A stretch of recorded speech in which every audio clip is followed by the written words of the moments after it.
Stranger Things' new poster and timeline could spoil Sheriff Hopper's secret past. Holly jolly is it Christmas in July. A new poster, promo vid, and even a Hawkins timeline have dropped for the sophomore season of Stranger Things, giving us an official release date, October 27th, just in time for a spooky weekend binge of our favorite jump-scare-laden show.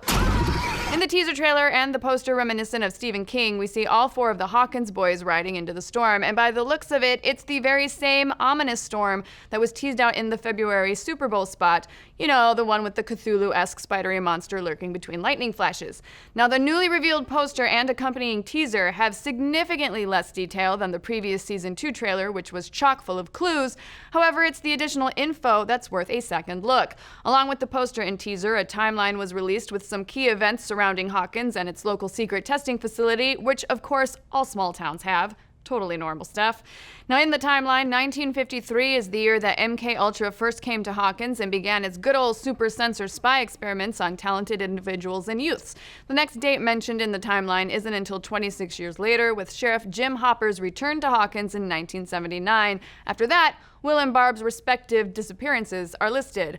But what's with that 26-year gap leading up to a seemingly simple event of somebody moving back home, you say? Yep, mentioning Jim Hopper's move back to Hawkins as a significant event right in the middle of this timeline sure feels odd to us too. After all, everything else on that timeline deals directly or indirectly with the supernatural events affecting the town, and it's hard to see anything supernatural about the return of one coffee and contemplation-loving sheriff.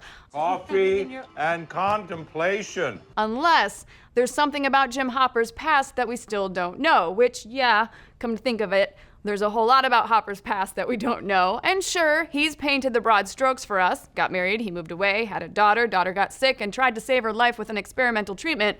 But within that, there's still a lot left unsaid, especially about that vague experimental treatment that he mentioned. And in Stranger Things, you have to assume that any experimental treatment on a kid is significant.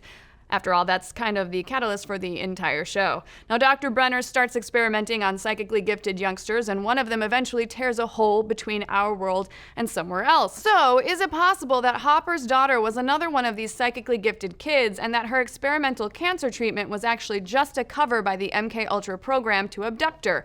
Now, we still don't know what happened to kids 1 through 10, so it's definitely possible, and the program has a history of kidnapping kids. 11 was taken away against the will of her mother, and there's another connection to be made between 11 and Hopper's kid, a cute and cuddly connection. Both of them had beloved stuffed animals. And sure, kids clutching to stuffed toys is hardly unique, but it doesn't seem like a complete coincidence that we see 11 with one during her time in the facility with Dr. Brenner and Hopper's daughter with one in the midst of her cancer treatment.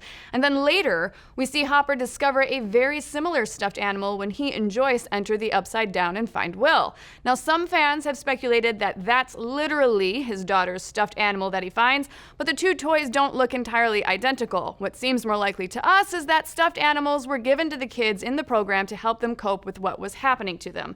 But whether that is or isn't her stuffed animal, it all definitely hints at the idea that Hopper's daughter didn't die, or at least she didn't die the way that he thought, and maybe he's going to find out about it this season. Remember that shot from the Super Bowl trailer of Hopper going full Indiana Jones digging into the ground? Now, a lot of people have speculated about what he could be digging up, and the morbid truth might be that he's digging up his own daughter. That could be her grave, but maybe he'll find nothing down there, or he'll find an expertly constructed dummy of his daughter, like the one that was made to fake Will's death in Season 1.